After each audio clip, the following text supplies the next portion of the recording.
Alors c'est extrêmement choquant hein, puisqu'en effet notre député a révélé qu'une militante d'extrême gauche sur un podcast qui s'est d'ailleurs reconvertie comme professeur des écoles en primaire qui est référente EVARS, hein, donc l'une des femmes qui est chargée d'intervenir au titre de ce programme de l'éducation exactement nationale dans les écoles, faisait l'apologie de la masturbation chez les enfants de 3 ans, pardon de le dire aussi crûment.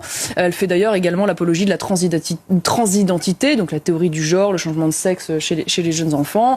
Elle dénonce l'hétéronormativité. Enfin bref, elle critique une pression sur l'hétéronormativité. Voilà, en disant que le modèle hétérosexuel finalement ne rend pas les gens particulièrement heureux, donc il faut le déconstruire. Enfin bref, j'en passe et des meilleurs. Quelque chose d'extrêmement choquant. On découvre d'ailleurs qu'en fait, à travers ce programme qui nous est vendu comme à chaque fois, hein, comme de la prévention médicale, voilà, en réalité est surtout une façon d'éduquer non pas à la sexualité, mais quasiment à des méthodes sexuelles et évidemment le cheval de Troie de la théorie du genre. Et moi, je vais vous le dire, j'ai une enfant de 3 ans qui est en maternelle à l'école publique. Donc ma gamine, là, elle va avoir le droit à cela. Et pire encore, sachez que les professeurs n'ont pas le droit de communiquer aux parents le contenu de ces séances, qui intervient devant les enfants et quand ont lieu ces séances. Vous imaginez, moi, en tant que maman, la défiance que ça suscite chez moi. Les parents. Qu'ont-ils à cacher? Voilà, exactement, parce qu'il ne veut pas que les enfants soient retirés. Et donc aujourd'hui, on a, moi je ne suis pas contre la prévention, je veux dire qu'en fin de collège ou au lycée on puisse avoir une prévention médicale, mais par du personnel médical. Le problème aujourd'hui c'est qu'on a remplacé les infirmières scolaires, système qu'on a effondré, par des militants d'extrême gauche. Donc ça pose quand même un vrai sujet évidemment en tant que parent d'inquiétude.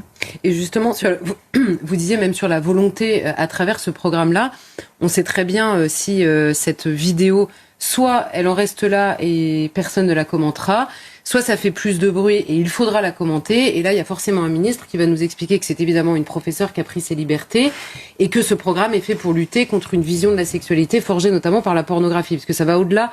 Ils acceptent maintenant que ça aille au-delà, en effet, de la prévention seulement médicale. Qu'est-ce que vous voyez justement dans ces réponses qui sont systématiquement rassurantes sur la forme et en effet qui se traduisent jamais dans les actes, parce que les parents sont clairement mis de côté dans ce moi, c'est pour ça d'ailleurs que alors notre député a activé l'article 40 pour dénoncer cette position, parce que c'est de la corruption de mineurs, hein, donc c'est extrêmement grave, c'est puni par le code pénal, d'une part. D'autre part, nous on appelle à la suspension de ce programme de l'éducation nationale. On a lancé une pétition Stop EVARS, évidemment, pour arriver à nos fins et révéler qu'en fait, ce n'est pas un incident isolé. Parce que ce que dit cette femme, c'est quand même très révélateur du contenu de ces programmes. Quand on regarde aujourd'hui le nombre de fois où la théorie du genre est citée, quand on regarde les livres d'ailleurs qui sont aujourd'hui utilisés, dans lesquels, en effet, on parle de sexualité et du corps aux enfants d'une manière extrêmement crue, tout petit, comme si on voulait absolument leur voler leur innocence. Quand même toujours quelque chose d'extrêmement gênant, hein, comme si la gauche n'avait pas totalement tourné la page des errances de 68.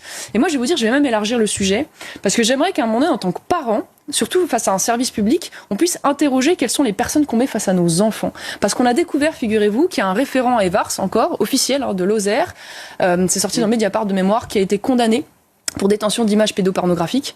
Je vous signale que c'est pas un petit sujet, hein, parce qu'il y a une expérimentation qui a été faite, je sais pas si vous l'avez vu, il y a quelques mois de cela, dans un certain nombre de départements, qui ont révélé qu'en fait, il n'y avait pas moins de 1700 aujourd'hui personnes qui interviennent auprès des enfants qui ont été condamnées pour des faits relatifs à de la pédocriminalité ou de la détention d'images pédopornographiques, et ça seulement sur un tiers des départements.